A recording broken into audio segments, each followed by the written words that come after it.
namaste, distinguished guests, speakers, and participants. I am Sadiksha Shrestha, and I'm honored to serve as your host, your MC for today's program, United in Diversity Stories from Nepal's Human Rights Champions. Today, ladies and gentlemen, we come together to highlight and to celebrate the resilience, the courage, and advocacy of Nepal's human rights champions. This forum provides us with an opportunity to exchange stories, ideas, and actionable pathways for a more inclusive society. We'd like to acknowledge the presence of the head of the European Union delegation to Nepal, Her Excellency Veronique Lorenzo. Along with her, we'd also like to welcome all the EU representatives who are here, friends of EU, all our distinguished speakers who are all excited and a little bit nervous to share their stories with all of us, but I'm sure you'll be most incredible. To everyone who's joining us live as well, thank you very much for taking the time out and joining us digitally as well. I'd like to share something about the European Union and how EU has been a steadfast supporter and partner in fostering human rights, equality, and justice. It continues to stand united with Nepal in addressing the complexities of human rights challenges and in supporting the brave individuals who lead these efforts. Ladies and gentlemen, we're gathered here to listen to some incredible stories and experiences from three incredible speakers. To formally begin the event, it is my privilege to invite our esteemed head of the European Union delegation to Nepal, Her Excellency Veronique Lorenzo, for the welcome address.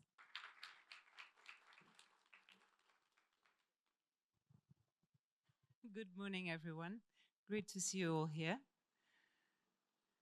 This is part, even though we didn't get our usual jingle, this is an event that is part of our celebrations of the 50-year anniversary of relations between Nepal and the European Union. And of course, one of our central values as European Union that we try and promote every day inside of the European Union and beyond is the respect for human rights. It's not always been an easy journey, and every day in the past year you've seen that this is not a linear and positive journey. We're seeing many setbacks in our respect of human rights. Not in Nepal. Here we're in a pretty safe space compared to the rest of the world, frankly. You know that for us, the Russian war of aggression in Ukraine constitutes an existential threat and comes accompanied by horrendous human rights violations, things we had not seen before for a few decades on our borders. The situation in the Middle East it's been over a year now of terrible, terrible human rights violations.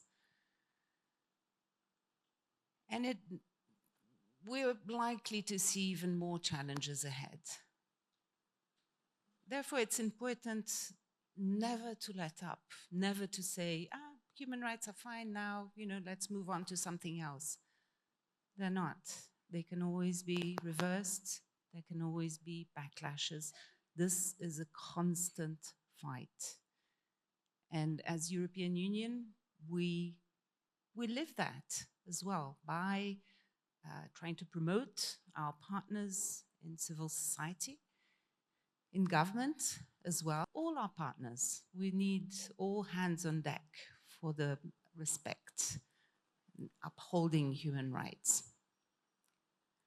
We're also very serious about protecting human rights defenders, and we have a special program that provides shelter, sometimes asylum, to human rights defenders. We had a program last week in Kainali with a group of human rights defenders who were I'm always in admiration um, to hear from all walks of life, from people with disabilities, people working with victims of conflict, people working with the LGBTIQ community, um, and so on. Each fight is a very particular and worthwhile fight.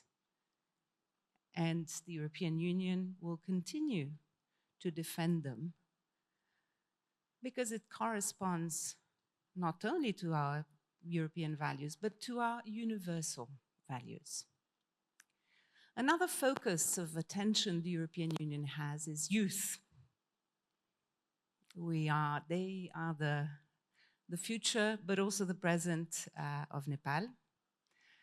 And what better combination to celebrate Human Rights Day, a bit late, right? It was on the 10th of December, but what better combination than have three young people to describe their journey, their fight, to promote and protect human rights. So I'm very pleased to welcome all three of them, Anugrah, Barun, and Anjali, who will speak to us. And they are nervous, aren't they? Because it's quite a challenge to try and speak for 20 minutes, 15 minutes in a sustained tone and flow. But they've been very, very brave so far in what they have done. So I'm sure they will come out very well of this challenge. Enjoy the TED Talks. Will then be there. It's been televised. It will then be online. We hope it's a lively way of celebrating and of bringing this sometimes abstract concept of human rights to life. Thank you very much. Thank you very much, Your Excellency, for your words and for reminding all of us that collective effort is required to advance and protect human rights as well.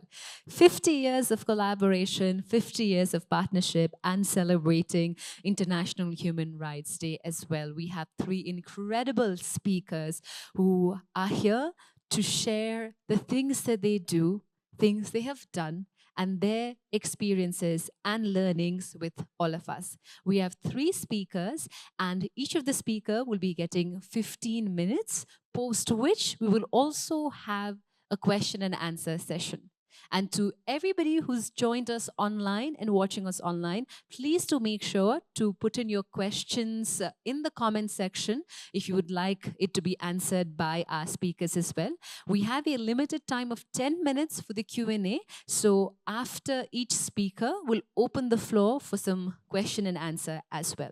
But ladies and gentlemen, it is not easy. I think doing the work is quite easy than coming onto the stage and sharing what they have done. So definitely be kind to all our speakers as well. They have practiced, they are ready to share the incredible work that they have done and are doing as well.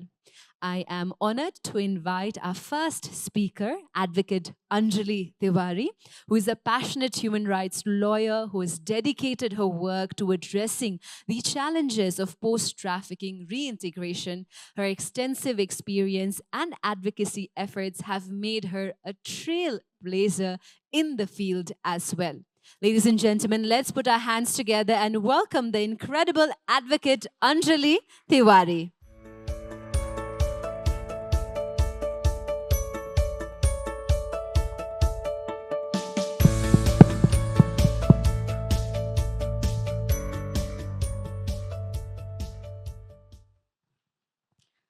Let me tell you a story of a young girl who was born in a small village in Kabri. Let's call her Preeti. Preeti came to the city of Kathmandu carrying a worn-out zebra bag that reflected her humble background, a terminally ill father, a mother who only knew how to run a household, and a little brother who ran all day long. All of them relied on her. So, at the very young age of 17, Preeti decided to give up on her dreams of studying and carried all their hopes with her to the city of dreams. All she had with her was her high school certificate and a promise by a neighbor uncle that she would get a job in a restaurant. So on day one, she enters her workplace, finds out that it was not a normal restaurant. There were women who were barely wearing any clothes and dancing on the stage. In front of them sat men who could not look, who could not take their eyes off them. Preeti was forced to be up on that stage by various means. But that was not it. Because one starless night, when the sky was just like the color of her eyes, she was forced to bed one of those men. I'll skip the hardships she had to bear for the next few months. But with the help of organization, she was rescued and then kept for shelter for some time. After a few months, the organization asked her to contact her family and check if she could return back home. So Preeti Cook took the phone and called her mother. Amma, it's me, Preeti, she said. There was gasp, followed by a silence on the other end. Then the voice from the other end said, Who Preeti? We don't know any Preeti. Don't call us again. And hung up. We all know Preeti's story is not unique. In Nepal, thousands of women and children are trafficked every year, many lured by the promises of education, jobs, or marriage. According to National Human Rights Commission, approximately 35,000 of individuals are trafficked in a single year for different purposes. One out of every four victims are children. We all know human trafficking is not just a crime of exploitation, but it is a human rights abuse. According to a global context, out of all the human trafficking cases, nearly 79% of these cases are of sexual exploitation. So today, I'll be only dealing with the issues of sexual exploitation. Despite this high number of victims, the rescue and reporting rates are alarmingly low. And many people believe that the challenges of trafficked person ends when they are rescued. But in reality, after getting rescued, they deal with a whole new set of challenges and struggle to survive in this society. Currently, I'm working in Sakti Samuha, a Ramon Magsaysay award-winning organization that I'm extremely proud to be affiliated with. We try to work on those gaps. We try to bridge these gaps that lies in front of every survivor. My role here is to guide the survivor, to inspire them, to guide them, and to reclaim their voices, to transform their trauma into strength, and to become a change makers in their life. So while I work with these survivors, I find out that there are a lot of challenges they go through while they are reintegrating into the society. The very first one is the financial burden.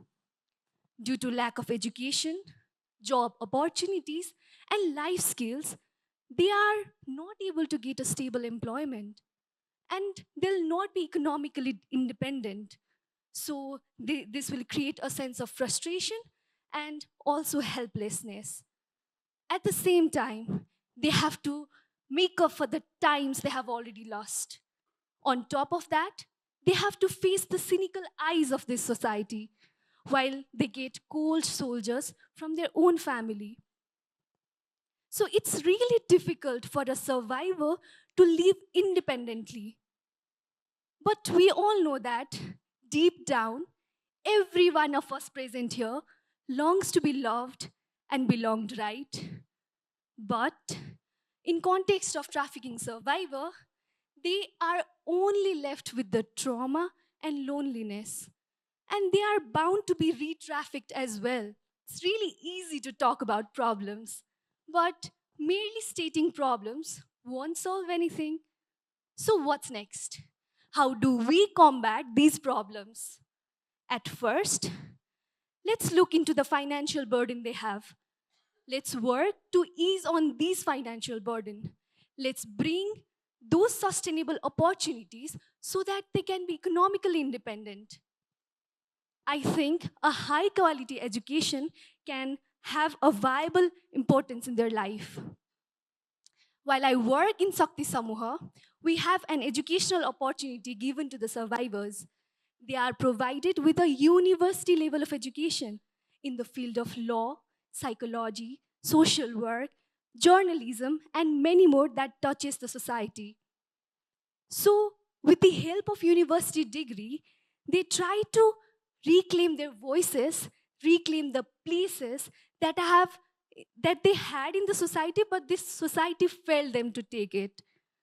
So, with the help of university education, they'll try to transform their life into a change makers. Not just education, we can also provide them with the vocational trainings. Vocational trainings are provided by the organization in different ways. But I think in today's world, one of the issue that a survivor can take is by learning the psychosocial counseling skills, because everyone, government, community, individuals, everyone today prioritizes the issue of psychosocial. So, from the school to the juvenile court, we all require counselors. So, if our survivor sisters get the certificate of counseling, then they'll get a stable employment, they'll get paid, and not just that, they'll be confident enough to support other survivors. So, apart from that, what our government is doing, our government is trying to rescue, it tries to give some rehabilitation, but have not thought about a long term sustainable support to these survivors. So, I'd like to ask one question to the survivor that, for to the government, that is it just enough to provide a survival or basic necessity to a survival? Because it is high time that government should understand that survivor needs more than just survival. They need tools to thrive in this society. So government must understand this. And while working in the policies, they can also integrate the voices of survivor. They can provide a meaningful presentation of the survivors. And if we do that, then there will be a lasting change in the society and can also create sustainable changes, sustainable opportunities for them. So now let's get into community. We all are members of community, right? So we all are responsible to combat the stigma head on. We have to start open discussions. We have to start educating public about the harsh realities of human trafficking. We have to address the victim blaming mindset, because we are responsible to create an environment where survivor feels heard, understood, and accepted. So one of the powerful tool to fight against the stigmatized society could be a restorative justice circle. It's a new approach for reintegration as well as for the healing. At first, this approach provides the mental health services for the survivor. It will enable the survivor to heal and then to work with themselves first. And then they'll be enabling the survivor to open up their stories with other survivors.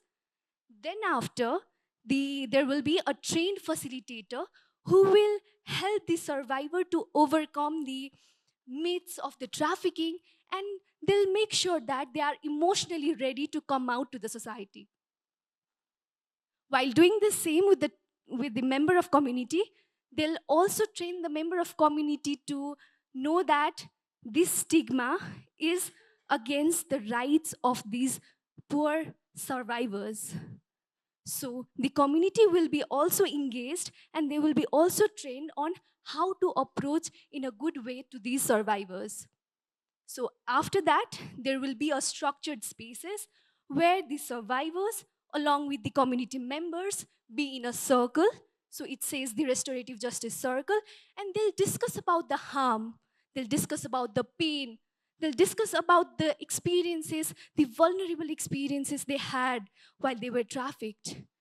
So there will be a sense of belongingness, along with there will be an empathy, so that the society and the members of society can change their societal perception towards victim and stop doing victim blaming mindset.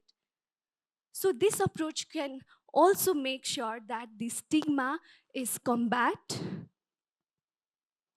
So now healing is not an individual responsibility. It will never be an individual responsibility. We all are responsible to heal a survivor. So I'll talk about Preeti. Preeti, today, she is in her final year of law school. Once a girl who was hopeless and, and no desire to live has now transformed into a woman who is full of life, who is full of confidence. But still, at times, I notice a tinge of melancholy in her eyes. Although she has risen above her pain, still at times, probably she misses having her home, still lacks the sense of belonging, and still feels she is not accepted by her people. The other day, Preeti said to me, Didi, do you know what I will do after I get my first salary? What? I simply asked her. I'll take it all, go back to my village, and maybe then my mom will start recognizing me again. She said, smiling with a few tears, with a few drops of tears that trickled down her cheeks. Thank you so much, everyone. Thank you very much to Advocate Anjali Tiwari for sharing the story of Preeti. And we do hope that many Preetis also get their opportunity to live life to the fullest. Ladies and gentlemen, we've now opened the floor for Q&A. If you have any questions you'd like to ask Advocate Tiwari, please to raise your hands and we'll make sure that we send the microphone to you.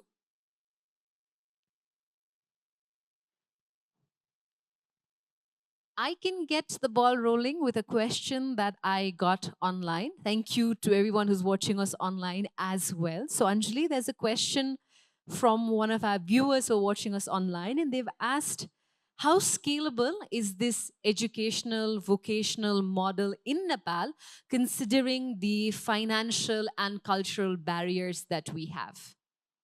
And if there are any specific strategies that we can use to address these constraints.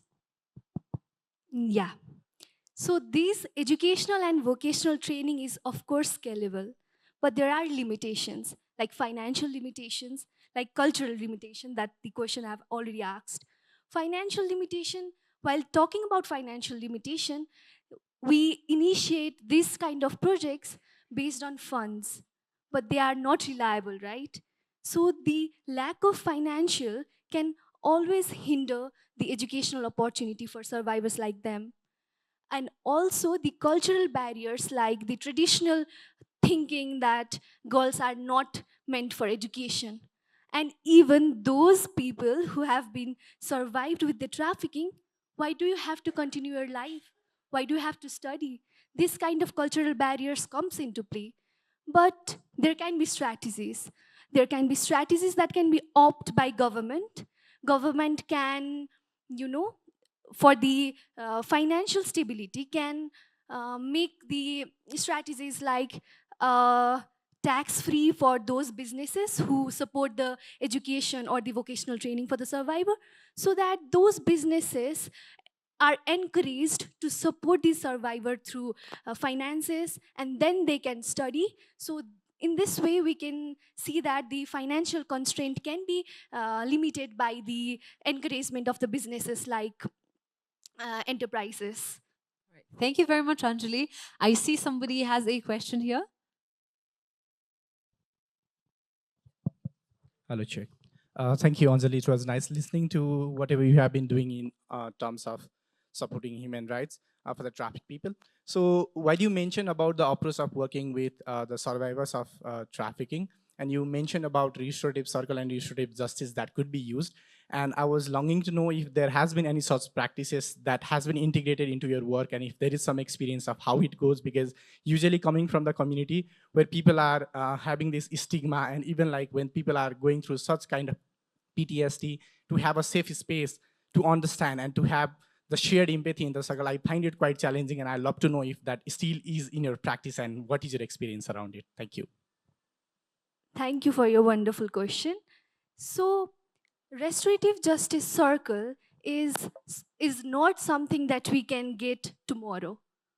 It takes a long time, and it does not implement to those survivors all, who are rescued just yesterday. So it takes time. The rescued women and girls will take time to rehabilitate in the society. Till then, they are provided with the psychosocial counseling, legal counseling, and many other empowerment activities so that they can heal first.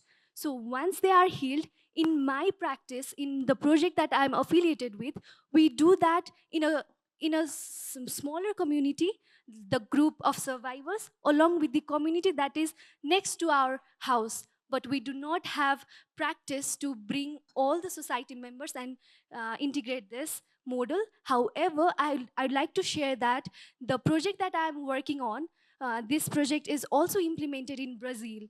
But in Brazil, they quite practice this restorative justice circle, naming it as peace circle, and it is quite prevalent in Brazil because Brazil is a country with violence, and where there is violence, where there is conflict, there has to be the restoration within the society. So the practice is prevalent in Brazil, while saying that in my own working space, we do that in a smaller, closed space. But I have already said to you and everyone present here that we are responsible to combat the stigma. So once the stigma is head on, we'll be practicing this restorative justice circle in our society as well. Hello, namaskar. My name is Prashangsha Casey.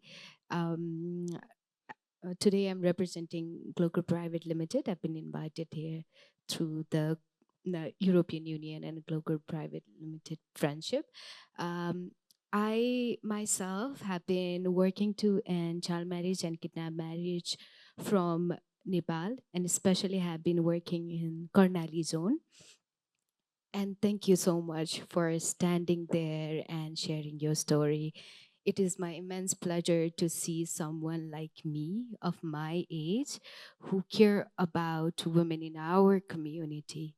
It's such an encouragement, and you've been doing great, and I'm very proud of you. And thank you, European Union, for bringing youth like her and also encouraging us. So my question to you is, I have my own nonprofit, which is called Pampa Foundation for Every Woman and Child. And we've been working on this scholarship project like yours. We give scholarship in diploma in civil engineering to daughters of victims of child marriage and kidnap marriage. Generally, a thing about child marriage and kidnap marriage are both the parents are not financially independent. Thus, they cannot support the future further education of their daughters.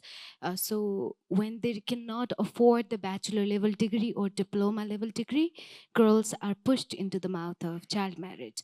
So, to combat that cycle, we have come up with this scholarship program. Now, the problem is, like, you have already touched this topic about funds. We work on funds, but they are not, always coming. And it's very difficult to survive. So, how do you, or how have you been finding the like minded people who care about this issue? And how have you been collaborating together? If you can teach me, it would be a great deal. Thank you. That's a quite heavy one. I have just been into this practice, and I'm not sure I'm in a better position to teach you how I can bring funds. However, we have to make sure that our objective aligns with whoever we are working with. So we are closely working with a Netherlands-based organization that is Free a Girl, and Free a Girl is funding us. It's been funding since 13 years back to Sakti Samuha. So it's been a quite a long journey with Free a Girl, but yes, as you have already said that it's quite difficult for us to get a funding partners and to get someone like some organization who could relate with our work. So I don't think I'm in a better position to give you the ideas on how to bring funds, but yeah, it's a quite tough journey, and we have to work together to fight against, you will be fighting against child marriage, and we all will fight against the exploitation. I do see a couple of hands up, but because we have two more speakers and we also have a networking session post all our speakers as well, I highly encourage to all our guests who are physically present here to kindly interact with Advocate Anjali Tiwari in the break that we'll have in just a little while. But ladies and gentlemen, can we please put our hands together for the incredible work that Advocate Anjali Tiwari has been doing along with Shakti Samuha as well. She truly highlighted, ladies and gentlemen, the importance of not only understanding the challenges faced by the trafficked individuals, addressing their reintegration into the society as well. Ladies and gentlemen, we are now headed towards hearing our second speaker, Mr. Barun Bashyal, who is a human rights defender with a forward looking vision for the future of human rights advocacy as well. We're extremely honored and very happy to have him here with us to share his story and his experiences. Please to give him lots of courage with a big, big round of applause.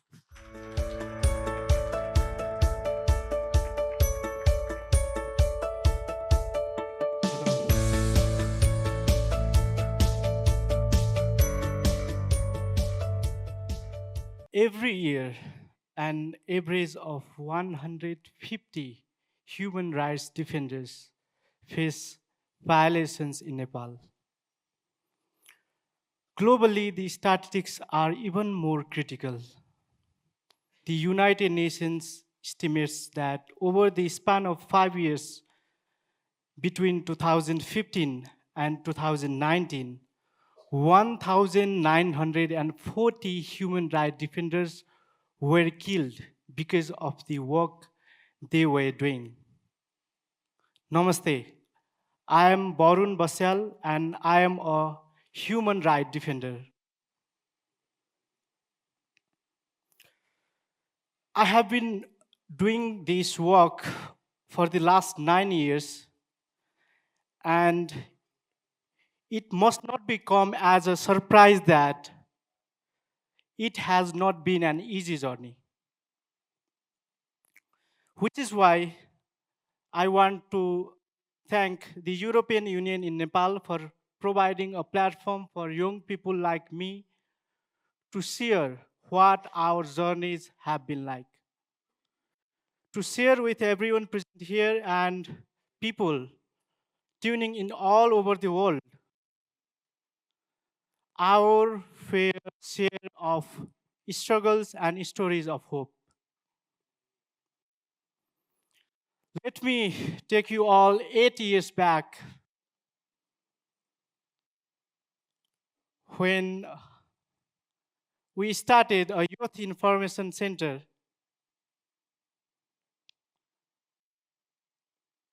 I was not pretty aware about the whole concept of human rights at that time. You can guess now, I didn't know what a human rights defender was or what they did. But that since we started a youth information center for advocating for the rights of the young people, who are neglected by the local government, and those youth voices are not heard by the local authorities. We started by cleaning the old building, which was not used more than for more than 10 years. And to start with, from this old building, which will go on serve as our humble office, we started from this building to advocate and to discourse for the rights of the youth. Soon, an organization called Informal Sector Service Center, or INSEC in short, held a series of crash courses on human rights, in which I also get an opportunity to attend some of the trainings. And I get more and more interesting, and I started to advocate more after I get that trainings, and I came to know about human rights and the concept of human rights defenders. Then after I joined INSEC as a youth volunteer in 2019, and luckily I get an opportunity to go Norway to attend a youth exchange program, and there I meet like-minded young people who are equally, if not more, interested in the human rights. And there I committed to work for the rights of those people who are most marginalized and unprivileged, and who are deprived from many of the rights. And I decided to contribute my life towards to fight for the rights of marginalized and unprivileged people who actually need the rights. After returning from Norway, the COVID-19 pandemic followed, and it makes a challenge to me to start my campaign and programs. But when there is a challenge, there is also an opportunity. I, with my team of that Youth Information Center, started to create and publish the videos for the rights of the people who are living in quarantine centers and who are deprived from the rights of basic, basic health rights. And when we stand in our campaign, or when we came with the strong team, then some member of that community started to blame us that we are doing more harm than good. They claim that we are spreading the virus of COVID-19 and we are not maintaining the social distance. But we decided to not stop here. We came with a new idea and we researched, wrote, and edited a book titled of Youth for Change for advocating the rights of the people and for advocating the rights of the youth.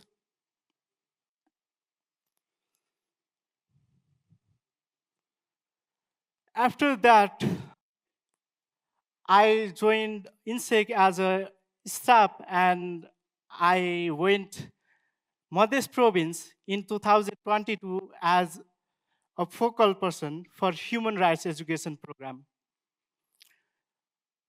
It was totally new place where I was born and where I am doing work. So different culture, different language, different common understanding, different stories. But it was not hard to work for the rights of the people, though I was in Madhya province. In 2022, when I and my team went to the Potaha village of Sokwanankarkati rural municipality, many people are deprived from the land and home. The historically marginalized Dalit communities are also deprived from the right to food, right to health, right to education, right to employment, and many more rights. They are historically deprived from the rights which the local government or our state has to deliver. When we organized a public hearing by knowing that real situation of that Pota village, we forced local government to accept the problems of the marginalized community, but they blamed us of disturbing the social harmony of the earth, and they request us or they invite us to a separate room, and they abused and harassed us, and they warned us to not continuing the project. While we are advocating for any person rights or the rights of the most marginalized and unprivileged ones, then we have to face a lot of blames and challenges, and we have to face many security challenges while we advocate for the rights. I know my experience are not as severe what the human rights defenders face in Nepal. Let me show you the statistics of human rights defenders or the situation of human rights defenders, which we documented in the last 5 years. This is the data from 2018 to June 2024, where you can see 33 human rights defenders were killed due to their work.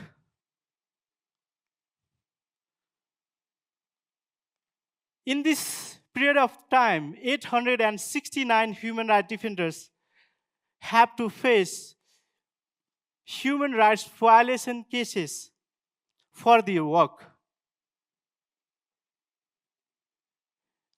As I mentioned you earlier that every year an average of 150 human rights defenders face violations in Nepal.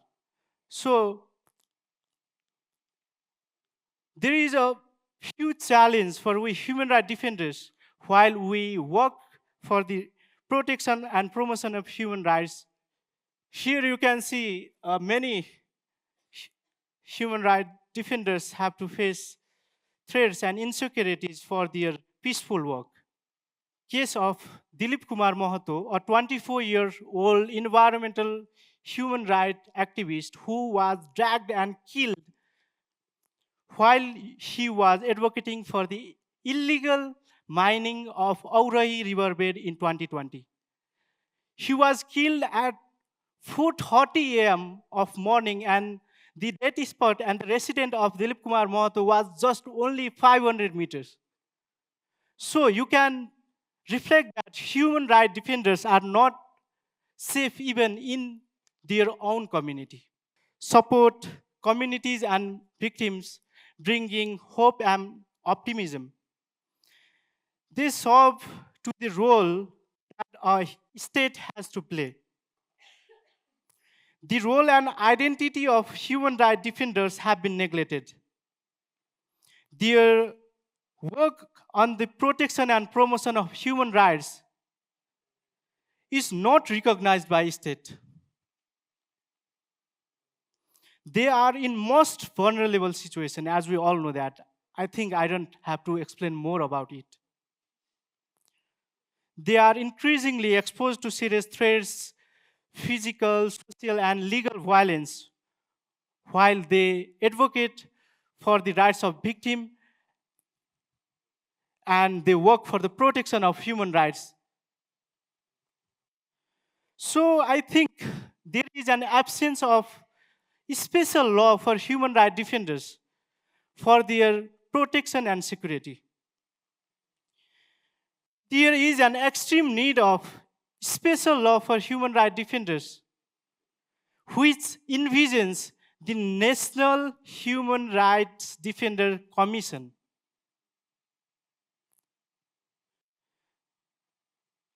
Though we have Human Rights Defenders Guideline 2012 introduced by National Human Rights Commission and the Order on the Security and Protection of the Human Rights 2021 introduced by Ministry of Home Affairs, there is a huge implementation gap. There is a huge gap in the policy and implementation. Though we have province, district, and local level networks of human rights defenders, there is an extreme need of national network of human rights defenders for the protection of all human rights for all. There is a need of specific human rights defenders law to accountability and in impunity. Therefore, to save the human rights of all, we need a National Human Rights Defender Commission. Thucydides once famously said that none of us are secure unless all of us are secure. So, I want to end my speech not in a tone of despair, but in a tone of hope. I call everyone listening to me to keep fighting with patience and resolve. I wish all of us to fight for human rights, and the fight for human rights must not end. Let's unite today for a better tomorrow. Thank you so much for your attention. Thank you very much, Mr. Bashal, for sharing your heartfelt story with all of us as well. Ladies and gentlemen, we open the floor for question and answer. We have 10 minutes, so requesting, all right, we have somebody right here. Can we please have the microphone to a lady who is right on the front row? Namaste, Mr. Barun Basel. I'm Anu Joshi from Hood for National Human Rights Foundation. I am also a human rights activist. You have speak so nicely that human rights defenders' problems, challenges. I would also like to say that there is no safety, there is no security, and there is not enough, many non-government, yeah, they are funding NGOs, but there are so many non-government NGOs who are the human rights activists, defenders are working without salary also. I would like to say that human rights defenders or activists have to their identity card. Government or any NGOs or INGOs have to give them their identity card as a human rights defender so that they can work in the remote villages, like you said, in the Terai region, in Mades for the you work there, other people who have died, if they have identity card as a human rights activist or human rights defender, it's possible to rescue other people also. And identity card, and also I would like to say in life security for human rights defenders who work in remote places. Thank you so much. My name is Rita Cabo, and I'm also an HR activist representing the Nepali Christian Society of Nepal. Was just curious about when you were showing your slides about the statistics.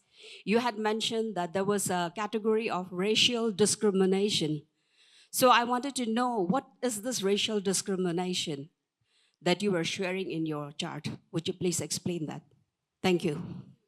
So usually when you presented the stat about, basically I could see health workers, after journalists, health workers are more in the threat. So I was just curious whether you are trying to mention about the community health workers who are working in the community level, or does that also include someone who are working in some sort of already established health network or something like that? Because it was quite alarming data that I could see, because health worker it mentions, and in my perception, I've never thought about it. And also, as a follow-up question to that, do you have any segregated data in terms of gender, like how many WHRDs? Because whenever we mention about SRDs, my assumption around it is like WHRDs are in more threat. It's not as to generalize, but that's how it has been perceived so far. So I'd like to ask you a follow-up question if there is some disaggregated data in terms of gender as well. Yeah. Thank you. Thanks to both of you for your question. I would like to first come to her question. Yes, there are many racial discrimination cases of human rights defenders while they are advocating or while they are working for the protection and promotion of human rights. In the name of race, if the human rights defenders faced, or in the history or past, if they have faced the human rights violation, then here we have mentioned that it is the, I already have said that it is the data between 2018 to June 2024. So if you want to know one by one detailed information, these data are in our human rights violation reporting system of INSEC. So you can get the detailed information about it. But I'm sorry that I cannot explain all the cases over here, but I just want to show a data, what is the actual situation. So if you want to get quantitative details of this data, then I will email or I will send you later after that. And as for your question, yeah, we have segregated data of male, female, or other genders. So you can also can get in touch after I complete this session. So we can email or we can communicate after that. Residence or home of the people, and I think they face due to they face that problem due to they go to their home, they go to their community. So that is one of the reason. Hi, Baranji. Thank you so much for your presentation. It was a very interesting talk. My one question, my name is Pranay Rana. I'm a journalist. My one question is, where do you, in your opinion, where do you think the biggest threat to human rights defenders in Nepal comes from? Is it from the government, or is it from private actors and individuals, or non-state actors? Where do you think the ठुलो चुनौती चाहिँ कहाँबाट आउँछ human rights defenders? In the past, we faced the challenges from the state. We are facing the most threat from the non-state actors. I am really happy to see a lot of participation from the audience as well, but we have just 2 minutes more. I am Gajadhan Sunar. I am ex-president of Dalit NGO Federation as well as ICDI representative. Your presentation is very well. I understand you are lot of engaging for the human rights, ensure the human rights. Basically, you mentioned about the racial discrimination. Maybe in the context of Nepal, it could be caste discrimination, maybe, yeah. And also, I would like to highlight one things. As you a human rights defenders, have you any case deal about the inter-caste marriage in Nepal? We have a untouchability problems. there are a lot of the human right violation in the context of gender or caste or these things. And most of the like the children are difficult to get their like the citizenship also. What is your perspective how to handle this untouchability problem as well as like the gender and caste discrimination or in the name of the intercaste marriage?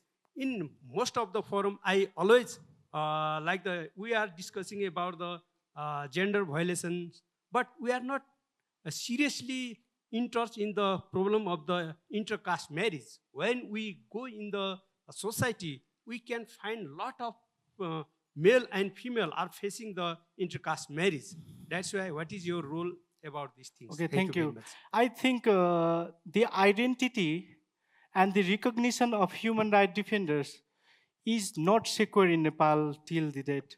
So the major problem is in here, because who will listen if we go in front of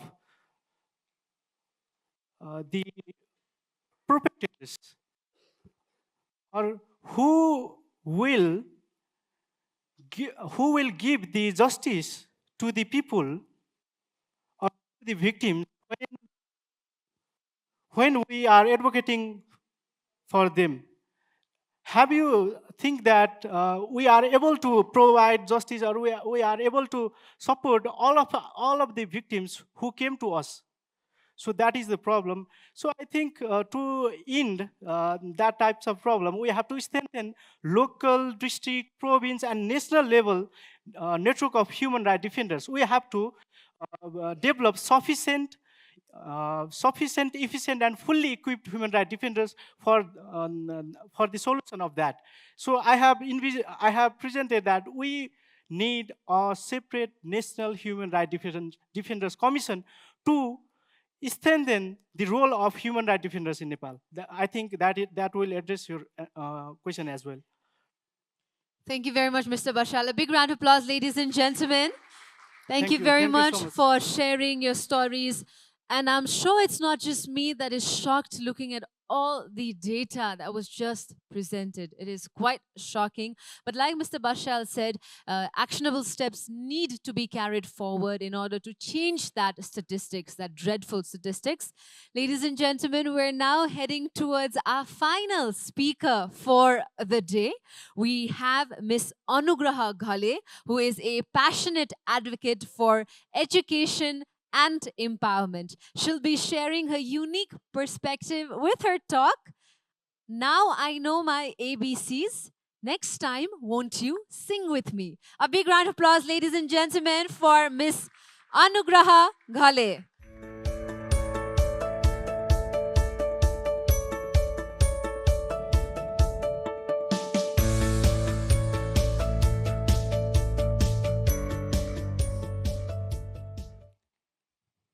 Good afternoon, everyone. My name is Anugraha. One of the questions that people ask me normally when they meet me for the first time is, what is the meaning of your name? So Anugraha directly translates to grace in English. So I have been working in the field of social entrepreneurship and education. One of my hobbies, or well, a couple of my hobbies also include gardening, cooking, and also traveling to different places of Nepal with my dog. Whenever we do go for walks like these, we meet a lot of children on the way. And because I have a dog, they think that I am very approachable. This has also given me the opportunity to meet the kids in not just in the cities of Kathmandu, but in remote Himalayan and plains of Nepal. One of these days when I was returning from my hikes, I met two girls. And these two girls saw me and then they asked me, does your dog know how to do any tricks? And then I was like, yes, if you do namaste, my dog is also going to do namaste you. They were very fascinated. Next day, I find out those two girls are at my doorstep with two more friends. The next day comes in, and I see there are 4 more kids at my doorstep Today, there is anywhere between 5 to 15 to some days even 20 kids at my doorstep every day to meet my dog. Then I decided to take this opportunity to open up the doors of my house and start an informal learning center. This center teaches children from my neighborhood about cooking, gardening, life skills, and almost anything that they would like to learn. Some days we dance, some days we sing songs, learn how to play instruments, and some days we also learn to write. For 251 million children around the world, education isn't a song. A report by UNESCO Global Monitoring in 2024 revealed that out of the last decade, 10 years of working, there has only been reduction by less than 1% in the global education system of kids out of school. That means more than 19% of the kids who should be in school are not in school. For them, education is not a song.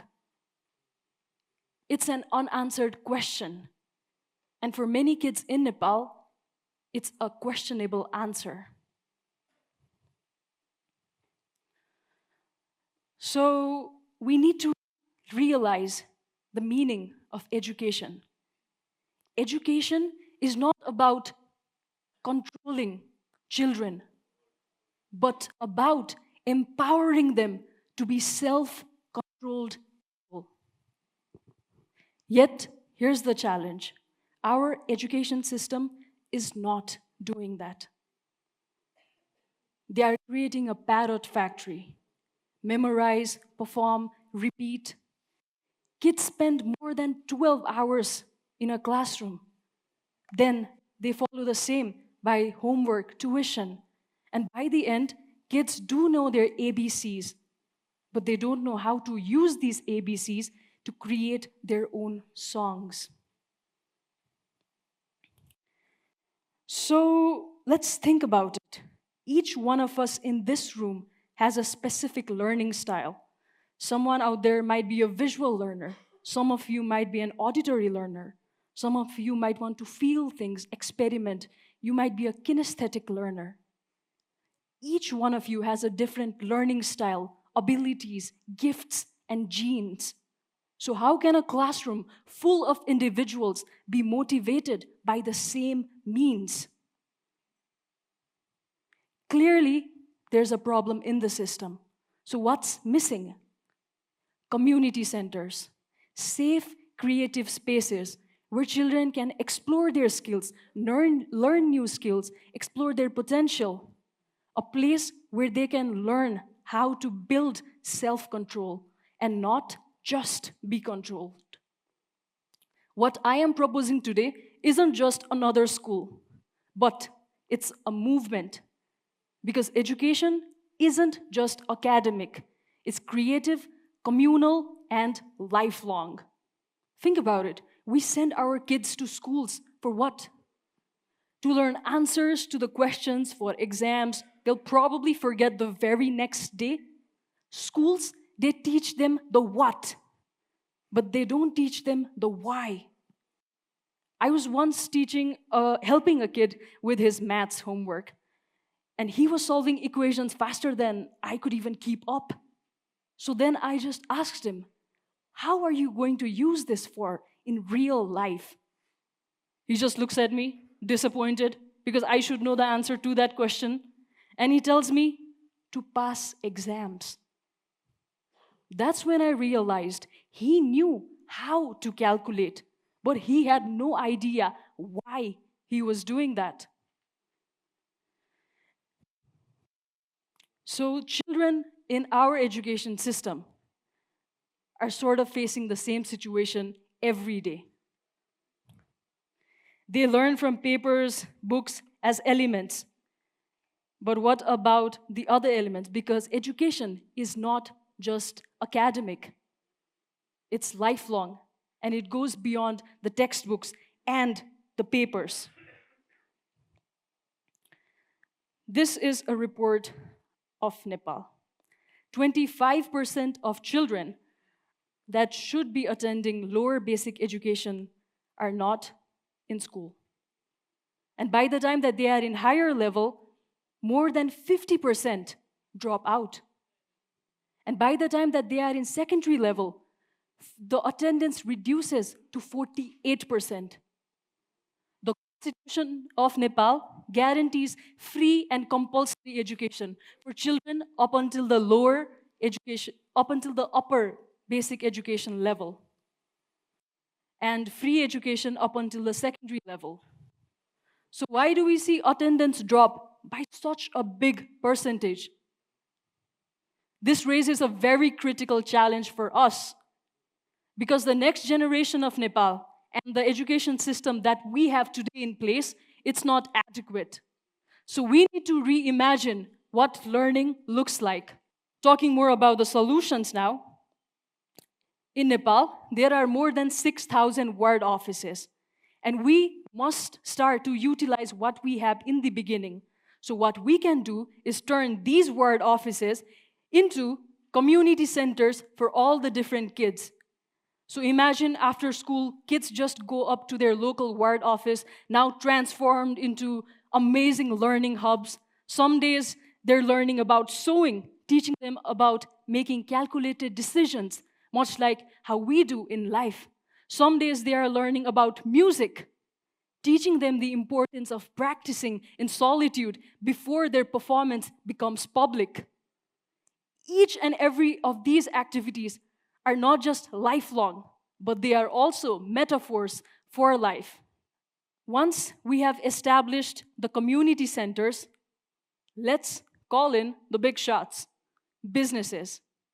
You know how companies love sponsoring cricket teams or sports clubs? Let's get them to sponsor kids' futures instead. So I have been working closely with this amazing company called Himalayan Freedom Company. They are wholesale manufacturers of jewelry and upcycled sari items, and they also incorporate hyperlocal Nepalese fabrics like hemp and canvas into their everyday products. Most of the ladies working in Himalayan Freedom come from different life circumstances, and they have survived incredible hardships of life. But that does not define them. They are no longer known by their shame, but in this company, they are known by their name. And every day for 30 minutes in the morning, what this company does is they teach the ladies how to read and write in Nepali. They also teach them how to read and write in English language. Some days they also do art therapy. And for many of these ladies, it's the first time that they ever even attend school. And this is another picture, because most of the ladies also have kids. So what started out as just a program for the ladies has now also extended to the children. And they also have their offices in remote villages of Nepal. I was fortunate enough to travel to one of their facilities 1 month ago. And this place, it takes more than 2 hours of hike to reach to this place. The roads are there, but you cannot travel by a vehicle. You have to hike there. And what we noticed through this initiation was not just were the women more encouraged to teach their kids, especially because most of them are also single mothers, but we also saw that kids have improved communication skills. They want to explore their potential. They want to try new things. Imagine if just one company can do this. What can an entire network of businesses can do? A study by McKinsey and Company in 2023 also revealed that the next generation, Generation Z and Generation Alpha, most of whom are still in school, they are going to be the next generation that are going to question the very products that we use every day. They are not going to support companies that don't support fair trade and fair wages to the people making the products. But they are willing to pay extra for companies that provide fair wages and are ethically made. For business owners, this is something to look after. Because if you want your business to just survive, doing the annual CSRs is fine. But if you want your business to truly thrive, incorporating these strategies is not just important, but it's the right thing to tap into the growing market of conscious consumerism. There's an old proverb that goes, it takes a village to raise a child. But these days, our village have sort of become more like ghost towns. Kids are growing up isolated in their phones, in their own homes, and a community that does not even see their full potential. Imagine if my foot told to my hand, I do not belong in the same body because I don't work like a hand. Or if my ear told to my eye, because I am not an eye, I do not belong in the same body. Just because of that, it does not stop being a part of this body. We need to realize that our parts are a picture of a greater whole. We cannot be conformed to the patterns of this world, but we have to transform this world through the renewal of our mind. Education is not about controlling children, but about empowering them to be self-controlled people. And everyone deserves access to that kind of opportunity. The next generation needs this generation. And the challenge that I leave you with is it going to be you? Thank you. Thank you very, very much to Miss Anugraha Gale. All right, we have our first questioner right here. So good morning, everyone. My name is Divasraf. I am European Union Nepal Youth Founding Board member, and also since last year, I have started my own project called Youthversity, which means youth university, driven by dream and powered by youth. So we do similar things like you do. Since last year, more than 600 and 700 students and children have been engaged in projects like code camp, social hubs, learning hubs. So it's really challenging to organize those kind of hubs, and we don't have funds sometimes. So what one thing I want to ask is, like, things that you wish every community leader or teacher they should understand about education, so we can reimagine education and convert these formal spaces into informal learning spaces. What's one thing that you wish every community leader or a teacher should understand about education? One thing that I would want to tell almost every educator and teacher in Nepal is, it's not about you. If your learning materials are excellent, your presentations are amazing, the qualities, colors, everything is amazing. But if the person that you are trying to approach, the student you are trying to teach, the audience you are trying to convince, they are not able to understand your message, your qualifications, your degrees, it does not matter. Therefore, I would encourage every educator or even a community leader to think from the people whom they are approaching. Yeah, thank you.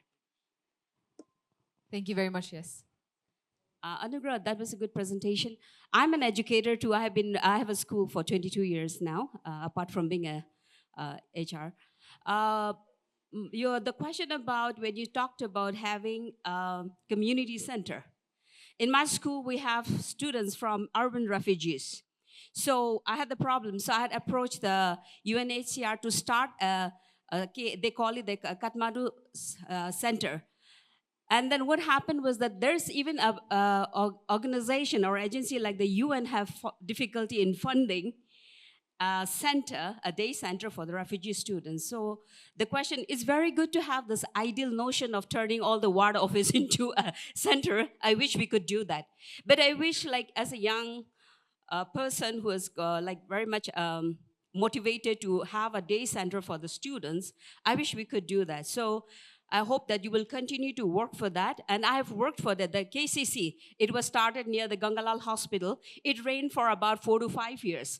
And then the urban refugee students, because they had difficulty in language and so many things in integrating with the local culture. So even UN funded, it was funded by the UNHCR with the agency of ProPublic, but they could not fund for more than 5 years. That's a very idle notion to have that, but wish we could start that. The second thing you also pointed about the education system, that it's not only the educators about changing the whole, it is the government that the system has to change. I mean, we wish that our education system would be more creative, it should be child-friendly and work with that. But keep it up. I'm into that for 22 years, haven't been able to do it. But young generations like you, I hope that you will be able to raise much more young voices and work toward that. I wish you all the best. Thank you very much. Thank you very much. I think we had more remarks, so I'd like to take this opportunity to ask a question to Anugrah herself.